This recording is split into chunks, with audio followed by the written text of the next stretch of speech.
Boa noite, galera. Mais um bate-bola nacional aí chegando. Vamos esperar a galera poder entrar aí.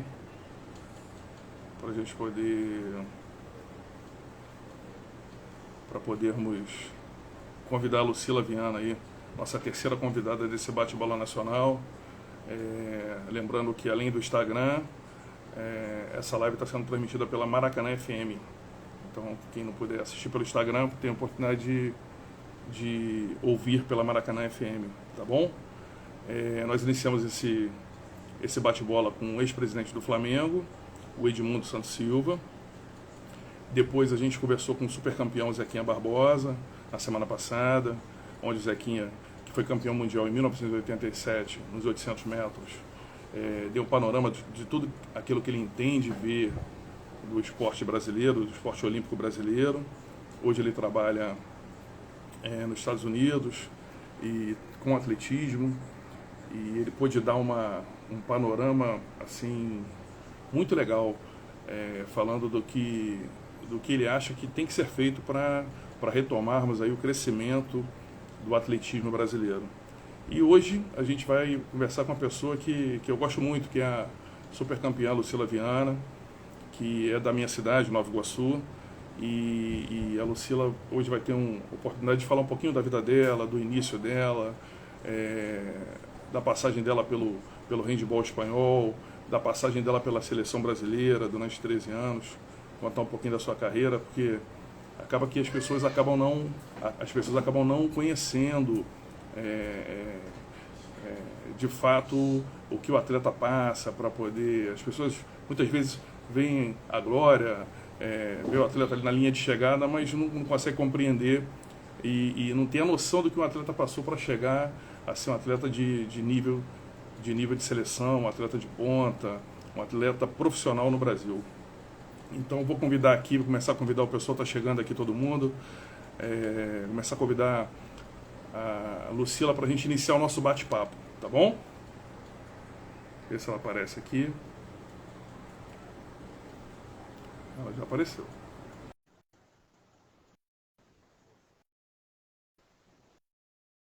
Apareceu, você tirou. Vamos lá.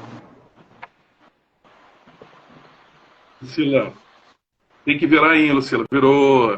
Tudo bem?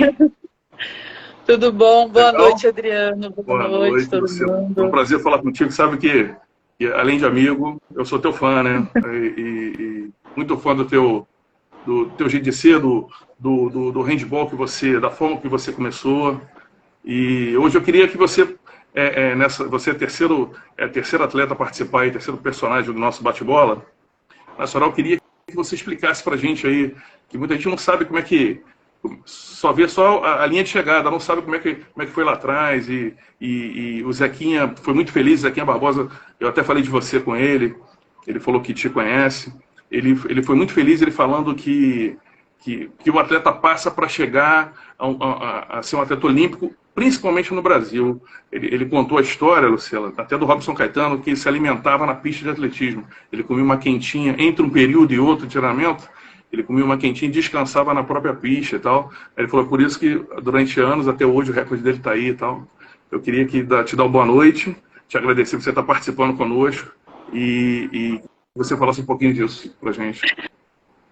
Boa noite, Adriano. Boa noite a todos que estão aí entrando na live, né? É um prazer, nossa, os nomes, né, que vieram antes de mim, que você entrevistou, porque, meu Deus, que responsabilidade, né, poder estar aí falando um pouquinho da minha vida, da minha história como atleta. Eu sei do carinho que você tem por mim, eu também tenho um carinho muito grande por você. Você fez com que a minha história, né, a minha vida sendo carioca, do Rio de Janeiro, de Nova Iguaçu, você sempre deixou a minha história, né, a minha imagem sempre presente, viva, para todos poderem saber que eu saí daí, que eu fui uma atleta olímpica da cidade. Então, eu sou muito grata a você por sempre as oportunidades que aparecem.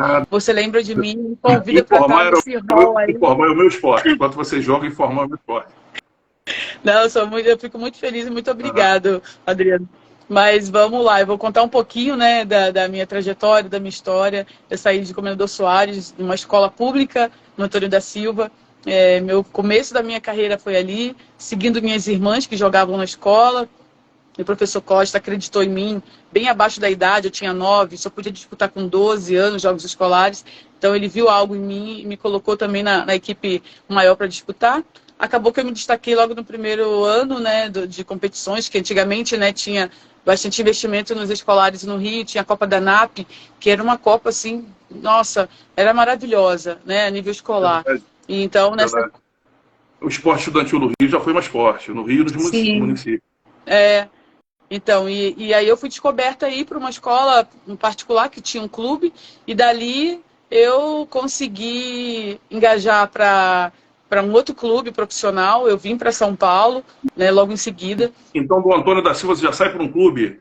Sim, Você já eu sai fui, para um clube eu fui para um clube em Nilópolis, que é o Leão de Nilópolis. Nilópolis. Isso. Sim, eles me É deram o a bolsa Márcio de Leitão, estudo. era o Márcio Leitão e o Heraldo, se não Isso, falha a memória, né? o Márcio Leitão, ele foi o meu primeiro treinador, né, no clube, e dali eu fui para Minas, para poder ser mais profissional, porque em Minas Gerais, além Paraíba me chamou logo em seguida, né, que eu comecei a me destacar na seleção, porque quando eu estava jogando em Nilópolis, eu fui chamada para a primeira seleção brasileira, sendo juvenil. Eu fui convocado para uma seleção dois anos acima do meu, já com uma aposta de futuro, né? Que também era muito bom isso antigamente. Os técnicos de seleções estavam sempre nas competições de base, porque eles tinham um planejamento para elevar esse atleta ao nível que eles queriam, né? Trabalhar para chegar numa seleção adulto já com uma experiência boa. E eu pude participar dessa época, e eu E participei. Lucila, o que você achou ali no Antônio da Silva, quando você sai do Antônio da Silva e é convidada para ir para um clube esportivo? O que você achou ali no Antônio da Silva que foi, que você falou, pô, é isso que eu quero? Surgiu isso já no Antônio da Silva, você percebeu que era o handball que você queria, ou as coisas foram acontecendo na sua vida? Não, eu percebi que eu queria, porque eu venho de uma família de 8 irmãos, né? Meu pai só que trabalhava, e minha mãe sempre tinha um sonho de ter uma filha estudando numa faculdade. Só que a gente via que era um sonho bem distante. Por ter 8 filhos, só meu pai trabalhava, a gente não tinha condições financeiras para poder pagar uma faculdade. E eu vi com jogos algumas pessoas falando, nossa, se você jogar bem, você pode ir para uma outra escola particular. Eu estudava na escola pública, nada contra a escola pública, porque minha base inteira foi de lá. Hoje eu já passei por 2 faculdades, estou entrando na minha 3ª faculdade agora. Então eu tive uma base boa no Antônio da Silva, mas era aquela oportunidade de falar, mãe, pai, eu consegui uma bolsa numa escola e agora eu posso ir para uma faculdade, por minha conta, né? Então eu quis, no começo eu vi, saindo do Antônio da Silva, essa possibilidade no handball, né? E foi isso que aconteceu. Então me ofereceram uma bolsa de estudo de 100% para estudar numa escola particular, e em seguida, só faltava mais um ano, né, para eu terminar meu estudo, e já me ofereceram uma bolsa para estudar na faculdade. Então, aí dali, né, que eu saí do Antônio da Silva, dei um pulo para uma escola particular, e eles me prometeram uma bolsa de faculdade, e aí eu me apeguei àquilo, porque a gente sabe o valor que é, né, uma faculdade. Era Dificuldade. praticamente... Era praticamente Era impossível você conseguir fazer uma faculdade vindo da Baixada, vindo de Nova sim, Iguaçu, se você não tivesse ali uma parceria através do esporte que você conseguiu, né?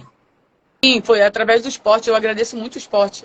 Aquelas pessoas que precisam, que sonham, né, em ter um futuro através do esporte, eu sempre falo, o seu futuro tem que vir através do estudo. Pensar na sua profissão, né? Às vezes o dinheiro te coloca num canto, te leva para outro, e você fica perdido Te coloca numa situação de momento, não é isso? Sim, é Do estudo. momento. E a É. gente sabe que o momento do atleta passa muito rápido. E Alguns mantêm, né? Mas hoje a você maioria é muito tem. A rápido. carreira é muito rápida, né, Lucila? 10, 12. Atleta que tem 13, passou de 12 anos de carreira, hoje são poucos, nem todos, né? E o Sim, Antônio da Silva cumpre muito esse papel, né, Lucila? Esse papel, além de revelar talentos, você e o João, que se tornaram atletas olímpicos, o trabalho social que o Antônio da Silva faz, iniciando com Costa, depois o Alexandre, o Joel, e agora no finalzinho a Norma também colaborou, os professores ali de Nova Iguaçu, trabalho que eles fazem social, aquilo não tem valor. O que eles entregam para a sociedade, Lucila, é um trabalho espetacular. Assim, obviamente a gente gosta do esporte, eu, você, a gente acompanha, mas o trabalho social, quantas pessoas dali saíram, conseguiram se formar, conseguiram uma profissão, foram para a faculdade. Então isso aí não tem preço, né, Lucila? Não, não tem preço, até porque essa parte social, muitas das vezes, é o que segura um atleta ali, né, ô Adriano? Porque você sai da sua casa, a gente não sabe como é que o aluno saiu e, de repente, encontra no esporte, encontra ali. No Antônio da Silva, a gente não era só jogar, a gente vivia o que a gente não vivia em casa. A gente passeava, viajava, a gente saía, fazia excursões. Então, era além da quadra, né? Era realmente um projeto social para resgatar. Ali era uma comunidade, né? A comunidade dos Soares, ali no Nova Iguaçu, é uma região mais carente. O Antônio Silva até hoje. Eu acompanho, então, e até hoje... meio distante, mas acompanho até hoje, né? Então, até hoje eu conheço algumas pessoas que ainda jogam no Antônio da Silva, que veio para cá ano passado. Ela virou até minha atleta, né? A Aline, a goleira, ela mora aí em Nova Iguaçu, estudou no Antônio da Silva, foi cria do Antônio da Silva e Legal. veio. Eu falei, não, você tem que vir jogar comigo. Eu vi em você o que viram em mim, então agora é a sua oportunidade. E ela veio para cá e contou a mesma coisa, Lu. A gente saía, era pagodinho, a gente ia pro jogo, todo mundo saía cantando, era uma festa. E muitas das vezes, em casa, você não tinha esse conforto, oportunidade, né? Essa oportunidade. Então, é muito grande. Então o esporte vai além, o esporte está além. E aí você logo vai para o handball de Minas. O que eu vejo acontecer muito até no futsal, Lucila. Hoje o futsal está muito, tá muito em São Paulo e no Rio Grande do Sul, muito na região do Sul. E naquela época já era assim, Minas estava mais forte, São Paulo, Rio, ainda não tinha atingido assim, uma quantidade de equipes que dava para manter os atletas. Minas era o cenário quando você inicia em Minas Gerais? Sim, Minas, para mim, foi a melhor oportunidade, porque meus pais ainda me prenderam um pouco, eles tinham medo de mandar para São Paulo. Eu já tinha recebido uma proposta para ir para São Paulo, mas Minas me apresentou uma proposta de só ir final de semana, e meus pais podiam ir comigo. Então eu ia sexta, depois da escola, da faculdade, né, que eu já estava no primeiro ano da faculdade, eu cursava aí no Rio. Então, eu ia para Minas sexta, sábado e domingo. Então, eu treinava final de semana e voltava. Então, a primeira saída... Para acompanhar. Sim. Aí meus pais começaram isso. O Zequinha era Mato Grosso do Sul, foi para São Paulo, ele falou que o irmão dele, até que faleceu recentemente, falou que o irmão dele, no primeiro mês que foi visitar as instalações, viu ele carregando o pneu, que todo mundo faz hoje, crossfit, né? Carregando o pneu para lá e tal. Quando viu ele rodando um pneu, fazendo um trabalho de força, o irmão do Zequinha falou, isso aqui não é lugar para você, você vai voltar. Aí o treinador teve que convencer, falou, isso faz parte do treinamento, é um trabalho de força e tal, para poder... Ele falou que se o treinador não tem esse papo com o irmão dele, ele de repente não tinha ficado em São Paulo. Porque ele foi buscar em São Paulo um cenário que ele não via em Mato Grosso, né? Então, muitos atletas saem, né, das suas cidades em busca de algo melhor. Né? Isso, e depois de Minas, Lucila, você chegou a jogar no handball paulista ou você já foi para fora do país? Não, aí eu fui para São Paulo. Eu fui para Guarulhos, da onde eu fiquei lá na equipe durante 6 anos. E nesses 6 anos eu recebi a proposta, né, entre uma das primeiras atletas a receber a proposta, que era a goleira Xana, a Dani Piedade e eu. Aí eu e a Dani fomos chamados para jogar na Áustria. Só que para mim foi um baque muito grande, né, Adriano? Eu mal saí do Rio para Minas, porque meus pais tinham aquele medo. Quando eu fui jogar em São Paulo, eu fiquei 4 anos e no 4º ano já fui chamada para ir para a Áustria. Aí eu meio que fiquei um pouco medo, né? Eu não falava ainda inglês, não sabia, né, como é que era estar num outro país. E acabei ficando em São Paulo mais um tempo, até me estabilizar, me sentir melhor e terminar minha faculdade, né? Porque o meu objetivo era terminar minha faculdade. Então eu esperei terminar minha faculdade e aí fiquei em 6 anos em Guarulhos, no alto nível, jogando Liga Nacional. Todo ano a gente sendo a melhor equipe de São Paulo, no Campeonato Paulista, regionais, a gente era tipo uma baita equipe. Foi um momento muito bom do Guarulhos, né? Sim, Guarulhos teve uma equipe assim que foi durante 7, 8 anos a melhor equipe do Brasil, porque disputava a Liga Nacional, a Copa Brasileira, a Copa do Brasil, e sempre em primeiro lugar.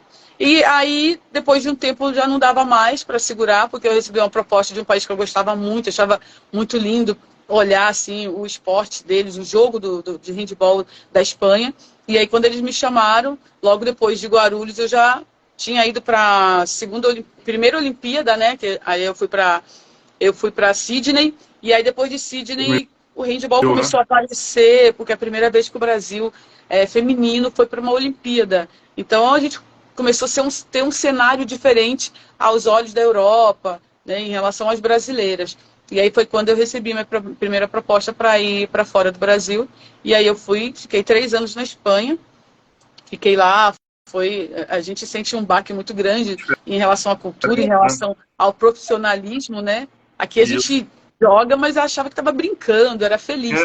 Lá lá é profissão, né? Atleta sim, é lá profissional. Profissional, lá é profissão. E você, praticamente, você vive assim, você tem que render. Você tem que render o tempo inteiro, porque senão você não serve para eles. Tem que dar resultado. E você, certa vez, a gente conversando, você me falou lá da dificuldade, a questão, acho que era do racismo, ainda era forte, né? As pessoas acham, mas lá era muito, principalmente para quem era de fora, né? Você falou que tinha muita dificuldade, tinha essa dificuldade por ser brasileira e tal. Você uma vez comentou isso comigo. Sim, muito sim. diferente daqui, né?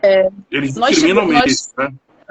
Eu cheguei lá no primeiro ano, assim, um pouco sem entender, até pelo um pouco de como é que se fala? Eu não tinha muita experiência, né? Então faltou um pouco de experiência. E a gente saía de noite, conhecia brasileiros lá, Só que a maioria dos brasileiros que a gente conhecia lá, e as estrangeiras, elas eram mulheres da vida, né? E aí a gente sofria isso por ser brasileira e chegar, passear na rua, estar tomando um café, e as pessoas meio que... Exatamente que vocês eram, né? Então toda hora tinha esse problema. Sim, tinha muito esse problema. Jogou lá 3 anos na Espanha. Sim, eu fiquei 3 anos lá. Foi maravilhosa a minha experiência lá, porque eu consegui fazer um bom trabalho para poder chegar numa seleção, numa Olimpíada com mais experiência melhor, né? Então, foi um ótimo ano que eu estive lá. Só que depois de um tempo eu acabei voltando por falta da família, falta do meu noivo. Eu já namorava o Mike, né? A gente tá aí há 18 anos junto. Eu acho que eu acompanhei vocês ainda namorando, eu acho. Sim. Eu acho que acompanhei vocês namorando ainda. Aí acabou que o Mike é o goleiro da seleção, é jogador, goleiro da seleção masculina, para quem não sabe. E aí você voltou para cá para jogar no Brasil, né? Aí eu voltei para Guarulhos, da onde eu saí, porque era o lugar que eu me sentia, né, mais em casa. Tinha um trabalho muito forte lá com a técnica Marisa. Até hoje a Marisa está no cenário do handebol, auxiliando algumas equipes, né? Então eu voltei para lá, mas aí a prefeitura já não estava investindo bem na modalidade, né? E para mim e para mim ainda ficou ruim, porque ainda eu estava com a seleção. Então não dava para eu estar no clube que estava com investimento baixo, acabando as melhores jogadoras indo embora. E aí eu fui para o Rio de Janeiro. Eu nunca tinha jogado aí no Rio profissionalmente, né? E eu fui para o Mauá, Esporte Clube Mauá. Joguei aí um ano. Também ganhamos. Você tinha jogado no início, então você volta para o Rio e joga no Mauá depois, né? Sim, eu fui jogar no Mauá depois. Quem era o treinador do Mauá na época? Luciano, era a Norma. A Norma, você pegou a ser atleta da Norma? Hoje. Que legal, Sim. legal. Norma é competente. Apaixonada pelo handebol. O falecido Carlinhos, que era o presidente, né, do clube, praticamente era o nosso handebol, né? Sim, maravilhoso. E quando ele foi embora, né, acabou que o esporte também lá acabou, né, não seguiram. E muitos atletas assim que eram de atleta de seleção brasileira, muito boas, né? A gente ganhou o Pan-Americano, ele fechou a rua, colocou um caminhão de bombeiro para a gente, porque eram só 3 atletas, né, do clube, e as 3 foram para uma Olimpíada. Então para a cidade, para São Gonçalo, foi um marco. Então foi muito bom essa época aí no Rio de Janeiro. Foi o prêmio pelo investimento que ele fez durante anos, né? Então ele ter 3 atletas que estão na Olimpíada, infelizmente, nem todo gestor público tem essa visão de que o esporte, você pode, além de você socialmente melhorar a vida dos atletas, de quem você investe, você pode ter na ponta lá um atleta premiado em disputar uma Olimpíada, e ser um atleta profissional, disputar um Mundial. Você viu o que a seleção feminina fez em 2013, né, Lucila? Uhum. A seleção brasileira de handball, ninguém esperava, foi campeã mundial. E uma geração que você deve ter acompanhado muito bem, mas foi uma grande surpresa para quem não acompanha. Para você ter ideia, as outras emissoras tinham que comprar o direito do esporte interativo em de ter os resultados, as imagens dos gols, porque o esporte interativo foi a única que acreditou naquele momento, naquela geração. Foi mesmo. Acompanhou bem aquela geração. O que você achou que aconteceu ali? Tinha que acontecer? Foi aquele momento ali que o time fechou? Então, estava vindo de uma transição já há tempo, né? Essas meninas que ganharam o Mundial, elas já vinham com a gente, com a seleção mais antiga, desde a última Olimpíada em Pequim, em 2008. Então, ali, se passar, né? Acabou que eu nem passei para você alguns jogos aí, mas se passar a Olimpíada de 2008 em Pequim, a Duda, a Ana Paula, a Alexandra, a Deonise, a Dara, essas meninas já estavam tudo fazendo parte do nosso grupo. E elas vinham como jogadoras auxiliares nossa, né? De uma geração minha que parou. Você acha que elas ficaram maduras em 2013? Sim. Sim, e o crescimento do handball, né? Na minha época tinham 5 jogadoras na Europa. Até 2008 eram poucas jogadoras na Europa. Depois de 2008, hoje nós temos 30 e alguma coisa lá fora. De jogadoras brasileiras, não estou falando nem do masculino, de jogadoras brasileiras que hoje atuam fora do Brasil. Então elas tiveram uma oportunidade de muitas irem embora logo, né, para fora, ganhar uma experiência, jogar de igual para igual com as europeias, que são as mais fortes, né, do mundo no handball. E quando vieram e se reuniram novamente num novo ciclo, elas já estavam com um técnico dinamarquês, né, que é o Morten Solberg. Ele já veio, pegou as meninas em 2009 com o trabalho que a gente estava fazendo e ele introduziu, né, além de um trabalho psicológico muito forte, legal, de motivação nessa garotada, né, que na época era garotada, para mim, ele investiu, sabe, numa técnica que o Brasil tem de melhor, num jogo mais rápido. O conhecimento dele ele aplicou na técnica das meninas daquela geração, né? Sim, daquela geração. A Dinamarca é uma potência, né? Sim, e deu certo, foi um momento, né? Eu acho que aquele era o momento da gente destacar e ganhar, porque o nosso handball estava muito forte, a gente estava num ritmo muito bom de 2005 para cá, né? E então eu saí em 2009 da seleção, ainda eu peguei um ano com o Morten na seleção, depois eu saí. Eu vi você jogar, eu assisti a final do PAN 2007, né? Sim, eu estava lá assistindo. Eu, seu pai, sua mãe, eu assisti você jogando a final do PAN. Aí você ainda jogou mais 2 anos. Ali você vinha de contusão, né, Lucila? Sim. Você estava num esforço total para participar daquele PAN.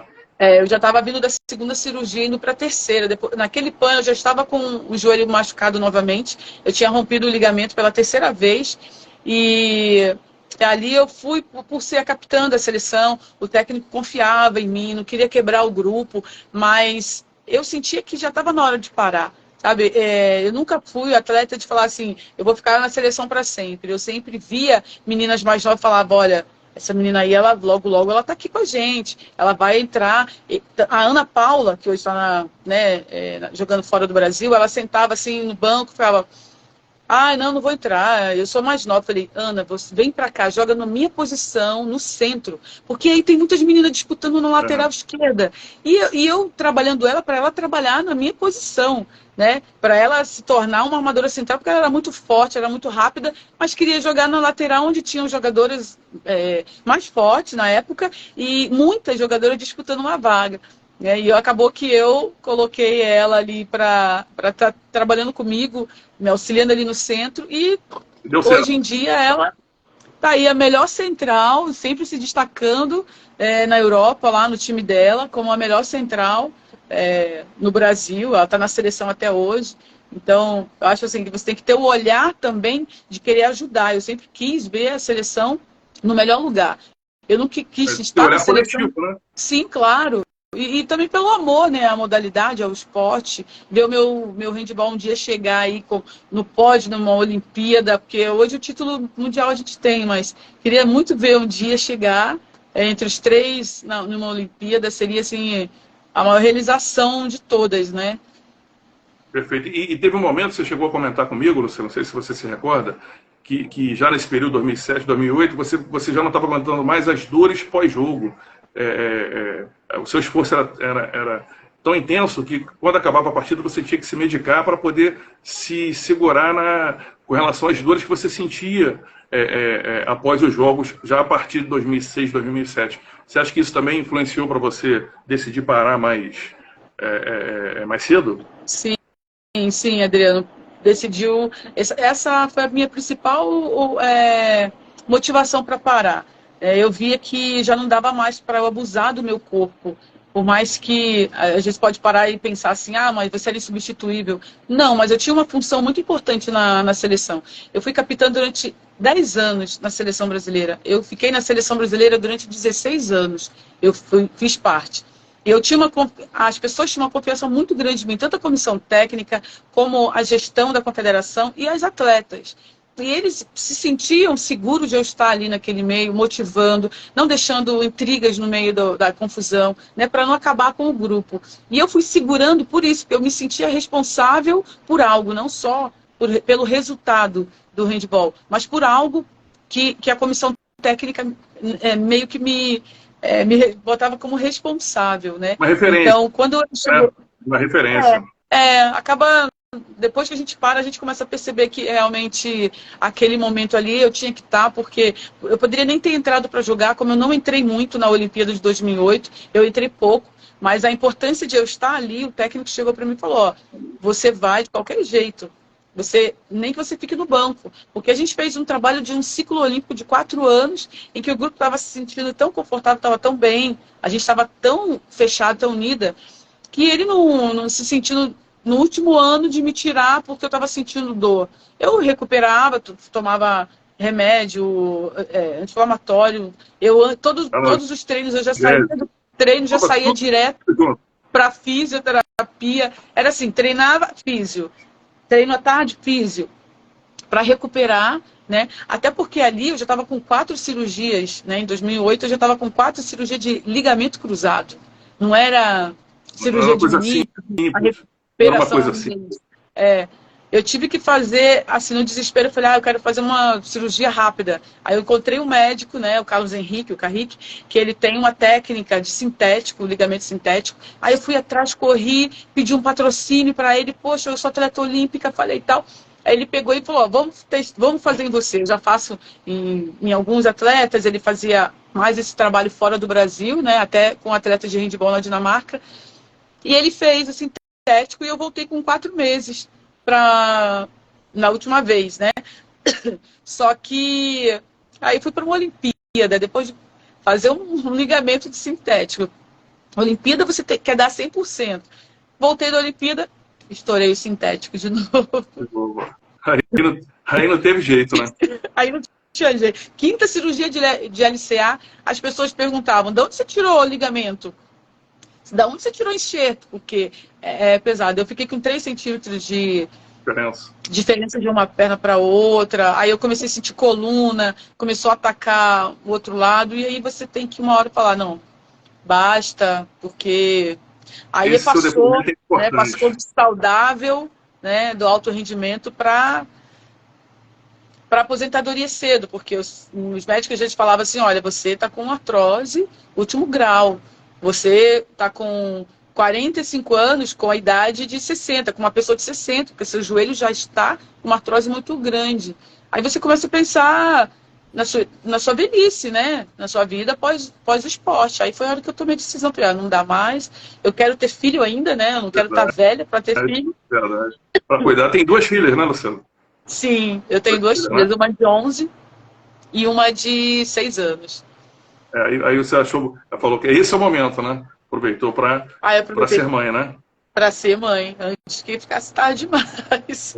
Não, show de bola. Deixa eu te fazer só uma perguntinha. Só para te finalizar essa geração 2013.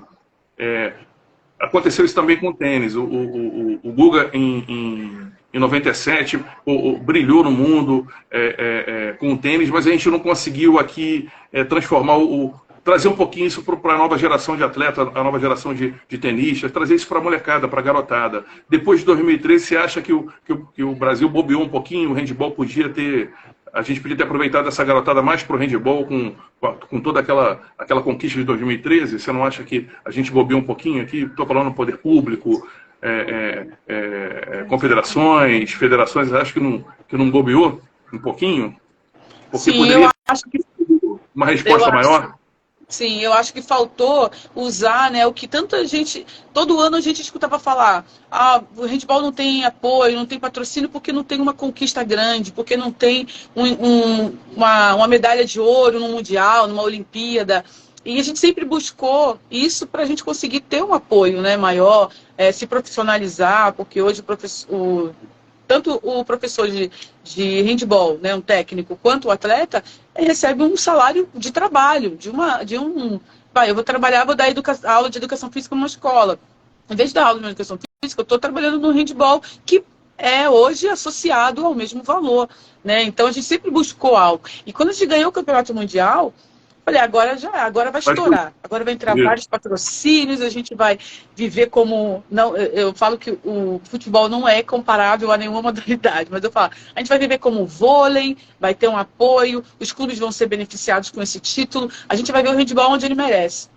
Só que, infelizmente, nesse meio caminho, a confederação ela passou por problemas financeiros, troca de presidente, já começou a ter alguns problemas ali que começou a minar, eu acredito, que esse envolvimento de outros patrocínios para dentro da confederação, né? E aí não pôde usar o título para fazer um comercial positivo, né? Então eu acho que a gente teve aí 2 anos que demos muito bobeira, até 2015, que em vez de a gente ganhar patrocínio, a gente perdeu. A gente tinha o aporte da Caixa, do Banco do Brasil, né, e dos Correios. E, de repente, ganhamos o Mundial e perdemos os patrocínios que a Confederação tinha. Então, foi um baque muito grande. Mas não foi só o handball aí, né, Lucila? Assim, acho que o futsal também tinha os Correios e tal. As estatais aí, com esse problema político que a gente viveu aqui em 2018, eu acho que elas deram uma retraída nos patrocínios. Aí não foi só o handball que perdeu, acho que outras modalidades tiveram muita dificuldade nesse período aí de 2018. O problema político nacional que nós passamos, eu acho que isso também atrapalhou muito, né? Então, mas é que o nosso ainda foi um pouco antes, né? A gente perdeu em 2014. A gente ganhou o Mundial em 2013, aí chegou 14, 15, a gente já não tinha esses patrocinadores que nós tínhamos antes, né? Que foi muito importante. Próxima conquista, né? Porque a gente conquistou, querendo ou não, a gente conquistou porque a gente investiu num treinador estrangeiro, né? Era com todo o suporte, tanto do COB como dos patrocinadores. Nós investimos em mandar atletas para fora e dar um suporte. Conseguimos fazer competições no Brasil e trazer equipes de fora do Brasil para ter esse jogo, né? Para ter mais volume de jogo com equipes de fora do Brasil, da Europa, né? E com esse patrocínio a gente conseguiu fazer tudo isso. De repente a gente perdeu e aí... Em seguida a conquista, né? Aí o negócio aconteceu, começa, né? Chegou o próximo Mundial e nós não tivemos um resultado bom. Porque aí pensar, poxa, caiu de produção, as meninas não jogaram nada, muita gente falou muita besteira, né? Só que não viram que a gente perdeu todo aquele apoio que fez as meninas darem para elas um suporte profissional, né? Perdeu. E elas tiveram que voltar ao zero. Joga quando dá para jogar, vem para o Brasil quando a gente consegue, elas vêm se reunir quando a gente consegue um aporte maior de ajuda do COB. E N coisas, voltamos a estaca zero. E hoje em dia a gente está aí lutando novamente para ver se a Confederação consegue se livrar do passado, porque a gente ainda carrega as dívidas do passado, né, para a gente poder se reerguer. Hoje eu trabalho com a Confederação, eu posso dizer isso porque eu vivo dentro da Confederação aquela luta diária. Sim, luta diária, de ver que as coisas do passado ainda não deixam progredir, né, a nova gestão. Então, mas eu amo essa modalidade, eu amo esse esporte e eu vou lutar aí até quando eu puder. Tá no sangue, verdade. E tem um projeto de vocês que eu acho muito legal, acho que até outras modalidades deviam copiar aquela questão do acampamento que vocês fazem, que vocês reúnem atletas, convocam atletas de diversos estados, reúnem durante um período numa certa região e aí eles passam por treinamento, por palestras. Eu acho que esse tipo de trabalho só o handball faz, os outros disputam campeonato de seleções de base, seleções estaduais, como teve no vôlei agora, no Paraná. Mas o handball tem essa diferença do acampamento. Queria que você falasse um pouquinho dessa questão de como é feita essa questão do acampamento aí nas categorias de base do handball brasileiro. Então, a gente começou com esse acampamento através do apoio, né, do patrocínio dos Correios do Banco do Brasil, que faziam com que a verba que tinha dava para trazer esses atletas dos seus estados e centralizar num local para poder treinar com os técnicos de seleção de base e o técnico principal dando o apoio maior. Quando perdeu todo esse apoio, perdeu também um pouco o acampamento. Hoje a gente faz como se fosse uma convocação mesmo, né? A gente ainda não está fazendo novamente os acampamentos. Nós temos aí os projetos para voltar ao acampamento. Até tem um projeto em Maricá, no Rio de Janeiro, que a gente está fechando aí um apoio para fazer acampamentos aí também em Maricá, fazer um centro de...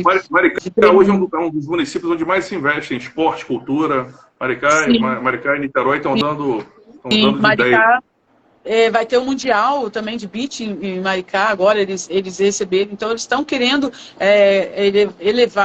alavancar, né, o handball lá e tá trazendo a confederação junto, que para a gente vai ser muito bom, porque a gente volta a ter um cenário para fazer acampamentos, fazer um trabalho de desenvolvimento com essa garotada e não se sentir perdida.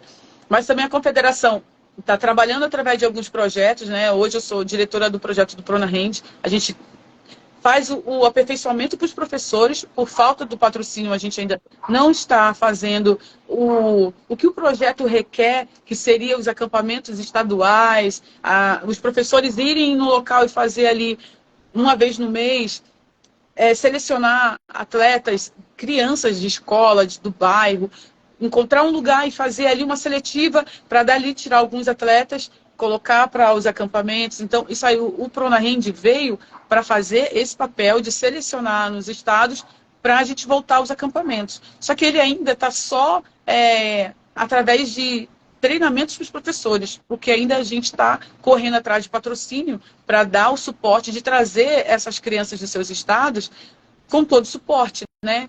Passagem paga, com um local para dormir, alimentação. E hoje a confederação ainda não consegue, por conta própria dela, né, pelos recursos que ela recebe, voltar a fazer esses acampamentos.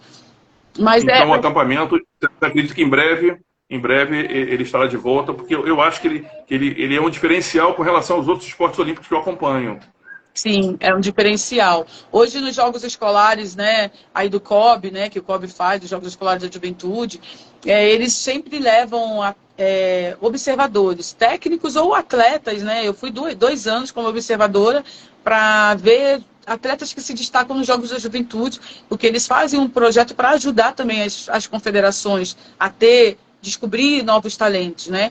E a gente faz esse monitoramento nos jogos escolares, a gente seleciona lá jogadores que se destacam, a gente pega cadastro, a gente bota no mapeamento e vira um ano, a gente acaba não conseguindo utilizar tanto esses atletas para trabalhar o ano inteiro por falta desse, né, que a gente está tão acostumado com o nosso acampamento que a gente faz a seleção, a gente chama a criança, fala sobre o acampamento, mas na hora a gente acaba não tendo o suporte para poder montar o que a confederação sempre almeja, né? Que é fazer os acampamentos mensais, ou então 3 em 3 meses, mas a gente ainda não está conseguindo fazer esse projeto tão bonito que a confederação sempre teve. E Lucila, vocês ainda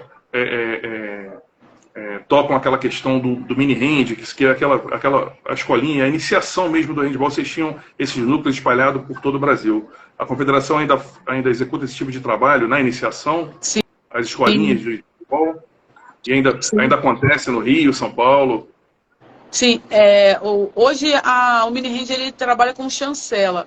né? Então ele usa a chancela da Confederação, existe vários polos no Brasil inteiro. Hoje o mini hand está um estouro na Confederação. Temos aí o professor Diego Melo, que ele é o diretor do mini hand, então ele já trabalhava com o mini hand na Federação Paulista, já trabalhava com o mini hand, ele fez pós-graduação fora do Brasil, então ele veio com uma proposta para a Confederação para se unir, né? Então, o mini hand hoje, ele está em todo o Brasil, com vários polos em todos os estados. Só que hoje a gente também não trabalha como antes, né? Em que a gente tinha o mini hand no estado e a Confederação mandava bola, mandava o colete, mandava o uniforme para os professores. Então, a gente está com todos esses polos esperando, né? A gente tem o trabalho da Confederação junto aos polos de monitoramento. Está buscando os parceiros, né, que pode ser as prefeituras, pode ser as empresas, para fazer a parceria, e vocês vêm com todo o know-how que vocês já adquiriram do projeto, não é isso? Sim, sim. A gente está aguardando isso, mas a gente está deixando vivo o projeto Mini Hand, porque ele é muito forte. E o professor Diego, ele faz sempre palestras, ele dá cursos para esses professores que trabalham com iniciação, né, com Mini Hand, para que eles trabalhem de forma correta e quando a gente tiver todo esse suporte, voltar ao suporte de patrocínio na Confederação, poder dar o respaldo e retribuir a esses professores, esses polos que estão se dedicando, dando o seu espaço, o seu material de trabalho para formar atletas para a confederação, né? Para formar aí uma seleção brasileira. Porque hoje em dia a gente tem campeonatos de seleção de base, né? Então isso daí é bom, esses projetos que vêm. Fortalece, né? Sim. Fortalece a questão da formação para você gerar novos talentos, né? Porque só no investimento na base, Lucila, que a gente consegue renovar. E a escola pública cumpre um papel muito bom no handball, né, Lucila? Junto ali com o futsal, acredito que sejam as duas modalidades ali mais praticadas junto à rede pública. Você Sim. também tem fora do Rio de Janeiro, você tem essa noção que é na escola pública que o handball acontece? Sim. É na escola, não tem como. A gente precisa. Aqui, eu estou morando agora em Uberlândia, eu vim para cá para o Praia Clube, né? O Mike veio jogar. E a gente gosta de desafio. É para iniciar projeto de handball, vai trazer handball para lá, para cá. A gente está indo porque é nossa vida, é o que a gente gosta. Então ele veio jogar aqui, aí eu vim trabalhar no clube, a gente está iniciando um projeto de iniciação aqui. E a gente fala assim, está precisando de atleta? O clube não tinha atletas aqui, né? Vamos nas escolas. Não, mas vamos nas escolas públicas, porque lá a gente mexe no sonho de muito atleta, como mexeu no meu, como mexeu na cabeça do Mike. Inspiração, né, Lucila? Inspira, né? Sim. Então, Lucila, tem uma galera do handball aqui te mandando alô. Tem uma galera do handball te mandando alô. Mas tem aqui o Nelson Rocha, que foi velocista, atleta pan-americana, é o cara do atletismo no Rio de Janeiro, está falando que você é muito inteligente e muito articulada, está te dando os parabéns aqui. A galera do handball tem... Você tem a opção de fãs, eles estão aí. Mas o Nelson Rocha está participando e ele foi muito importante. Na semana passada ele fez esse elo de ligação com o Zequinha. E é um cara muito importante no atletismo do Rio. Está te mandando um alô aí. Nelsinho. Obrigada, obrigada. Eu não estou nem lendo, estou conseguindo ler, porque eu tenho vergonha, né? Às vezes para fazer uma live, para falar uma entrevista. Mas quando eu começo a falar, eu não paro. Então eu saí falando e não consigo ficar lendo. Mas um beijo, um abraço para todo mundo que está entrando aí. Eu estou vendo agora aqui uns comentários. Obrigado, pessoal, por vocês estarem aí prestigiando a live desse meu querido amigo Adriano. Nada. Obrigadão. A gente está aqui falando daquilo que a gente chama que é o esporte. Entrou agora o Thiago Henriques, que é filho do Marquinho, ex-ponta esquerda do Vasco, do Flamengo, né? O Marquinho que prazer. Participou com a gente na semana retrasada. O Marquinho participou com a gente. Então, Lucila, você volta para Minas Gerais para fazer esse trabalho de formação na base. Mas você continua como embaixadora do handball junto à Confederação? Continua desenvolvendo esse trabalho lá? Sim, eu continuo com a Confederação. Hoje eu sou diretora de eventos da Confederação, eu sou coordenadora. Hoje em dia eu faço de pouquinho em pouquinho, né? Eu sou um pouco enxerida, eu ajudo várias áreas na Confederação. Então hoje eu sou presidente do Comitê das Mulheres, junto com um grupo de mulheres assim, de todo o Brasil, a gente tem um trabalho que está desenvolvendo, estão criando ideias para poder estar chegando nessa garotada, para poder ajudar, auxiliar melhor, né? São tantos problemas que a gente também passa e enfrenta no esporte, principalmente com criança, com mulheres, né? Em relação ao assédio. Então a gente está com um comitê hoje na Confederação Brasileira, desenvolvendo bastante atividades também com cadeirantes, né? Então a gente tenta essa geração mudou, né? Com a tecnologia aí, né, Lucila? Hoje o que você passou na sua adolescência, essa garotada é completamente diferente. Eles vivem no próprio mundo deles. Hoje, para você ter um adolescente com você do teu lado e numa equipe, a atenção tem que ser muito maior do que no seu tempo, né? Na época que você era adolescente. Sim, porque você encontra hoje em dia crianças, né? Eu vim agora no Campeonato Brasileiro em São Bernardo, aconteceu lá, agora acabou domingo.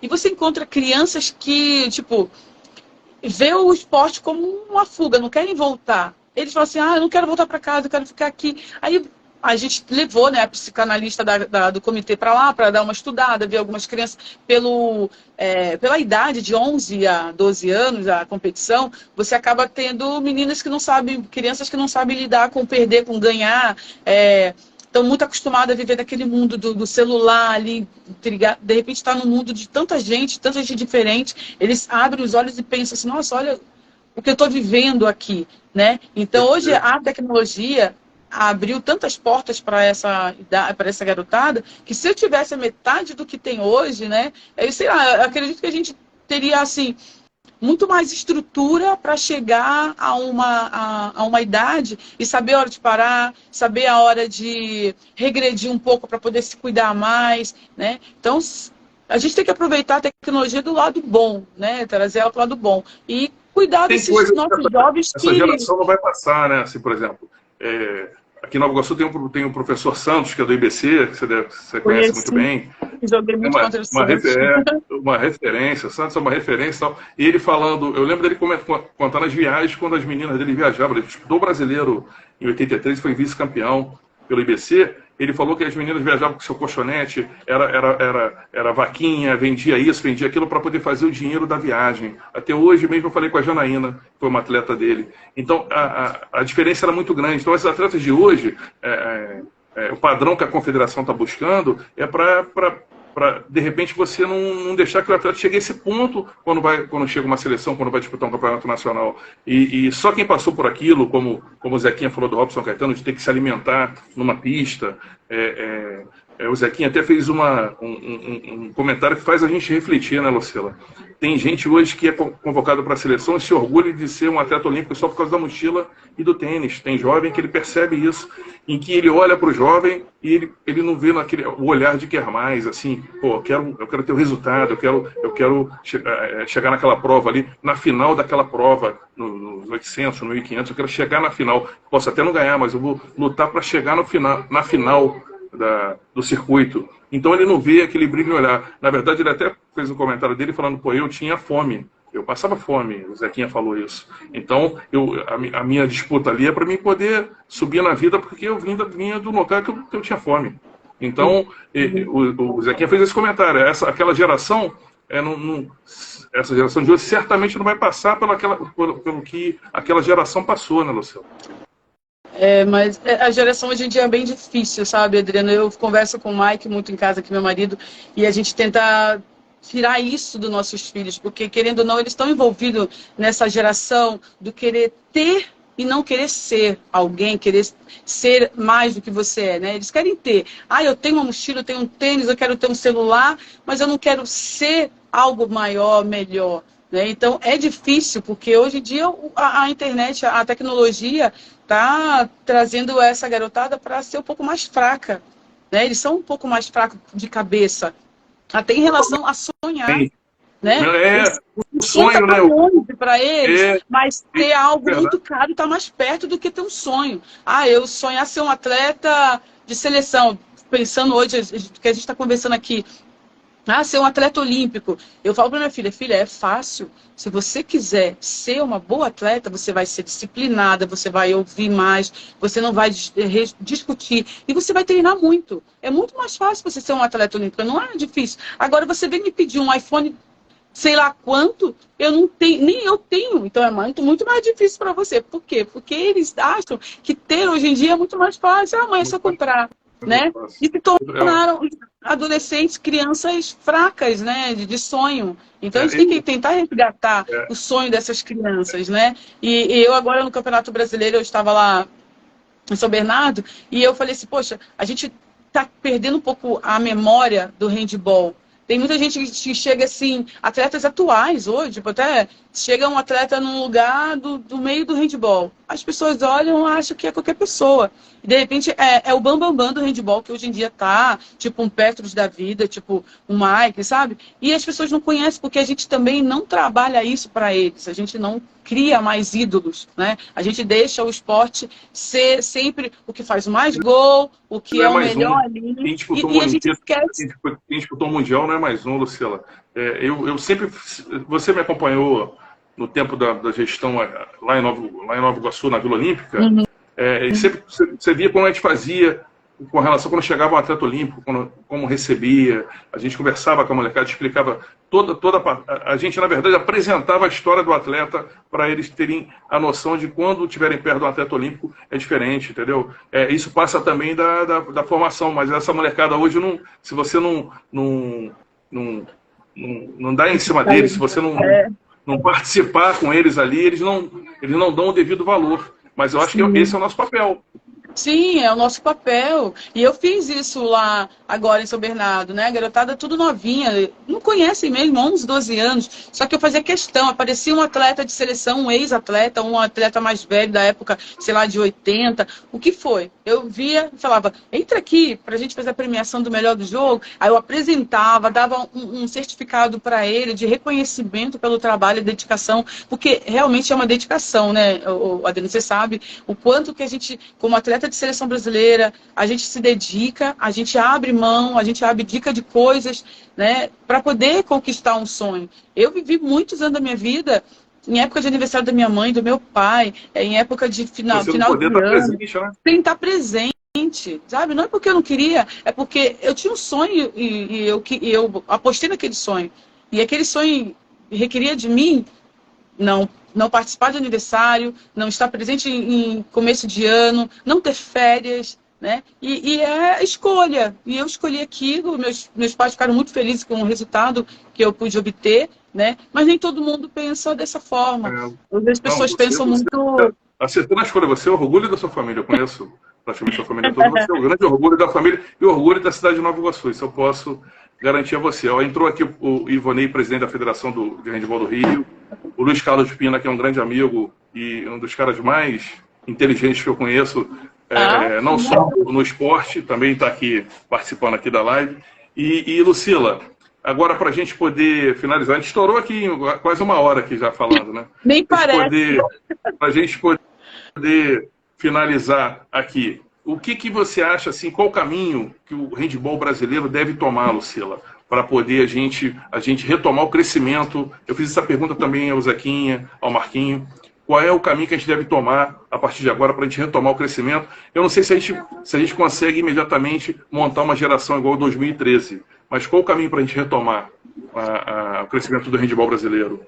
Olha, Adriano, eu acredito muito no trabalho que os Estados Unidos faz, sabe? Em relação à escola, criar futuros atletas e investir na educação na universidade. A universidade ser o caminho para que a modalidade cresça, porque trabalhar junto o estudo, né, a educação e o esporte, eu vejo como a melhor combinação que existe. Então, eu acho que se as universidades investissem mais em tirar os atletas, né, de escola, levar para a universidade com bolsa, ali investir num clube, né, começar a participar de competições nacionais, e eu acho que esse era o caminho. Ou, no máximo, né, as universidades associarem às equipes.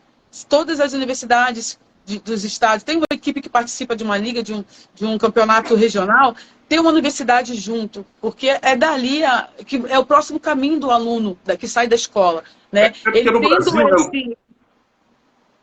no Brasil, se acreditou muito no clube de camisa do futebol, por exemplo.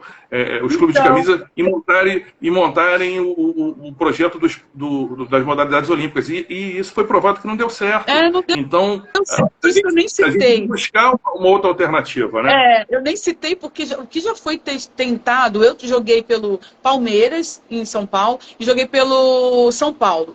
Associou um ano e no outro ano não existiu mais. né? Então, eu não sei o que acontece, que não dá para ter a modalidades, né, que não são profissionais, são amadoras, num clube grande. Eu não sei, mas seria um caminho maravilhoso. Imagina se todas as equipes de futebol tivessem as equipes que são amadoras, né? Que 1% da verba do futebol fosse para o esporte amador.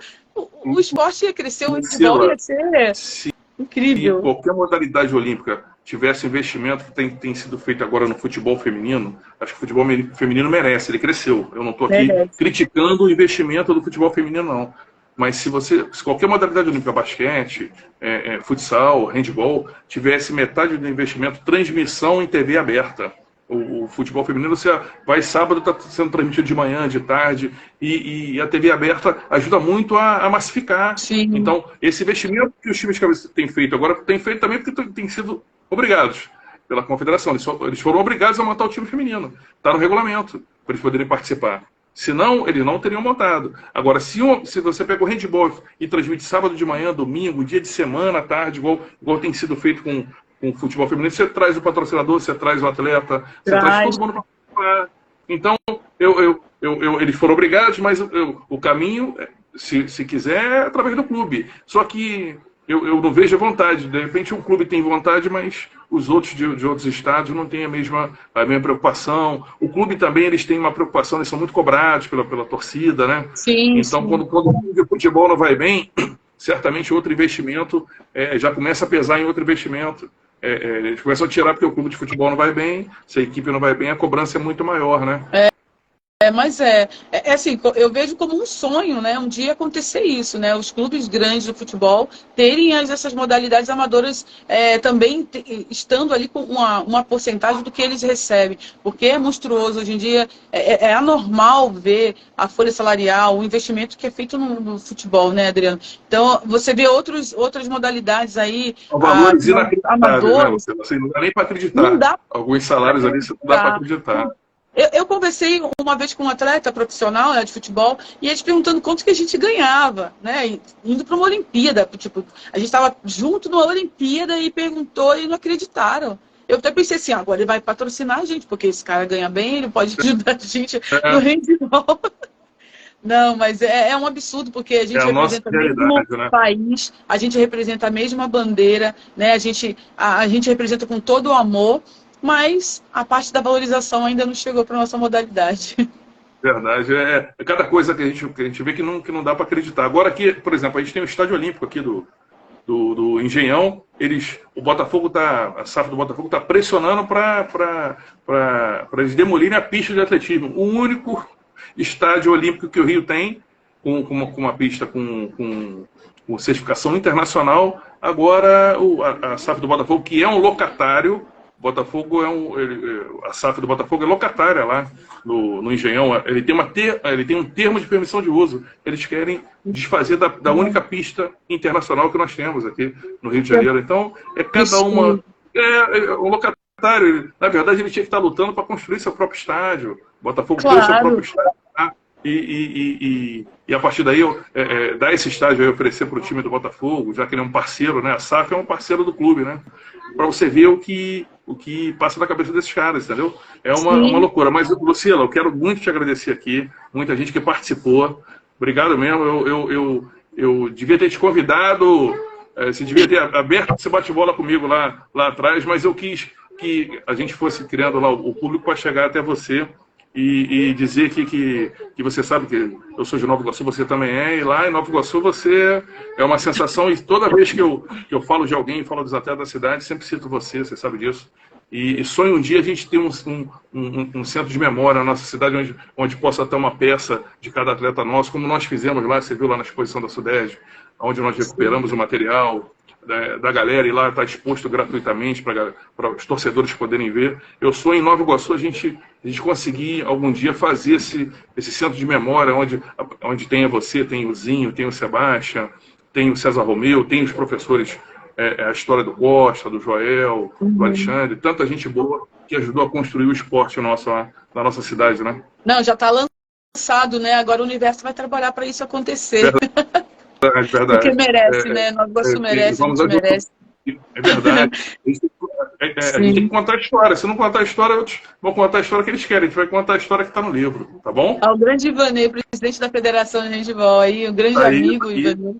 Tá aqui, ele Mas é é grande sensacional. parceiro. A gente fez uma parceria lá, no tempo que eu estive lá no estado, ele foi um grande parceiro nosso lá. Ele, através do professor Heraldo. Tá, Ah, Lucila, muito obrigado. Dá um beijo na família e dá um abração no Mike lá, dá um beijão no Mike, tá bom? tá bom. Obrigado, Adriano. Obrigado pelo convite. Estou à disposição. Para os próximos que tiver, vou estar acompanhando todos os atletas que aparecerem aqui, né? Porque é muito importante a gente ter um pouquinho de conhecimento de cada modalidade, a história de cada um. É muito importante porque todos, né, estiveram aí nos representando de uma forma ou de outra, representando o nosso Brasil, representando a nossa camisa. Então, merece um pouco da nossa atenção. Tá? Eu Perfeito. agradeço de coração esse seu carinho e essa lembrança sempre de mim. Obrigada a todos que participaram. Obrigado, tá, Lucila? Um beijão. Outro. Tchau, tchau. Valeu, tchau.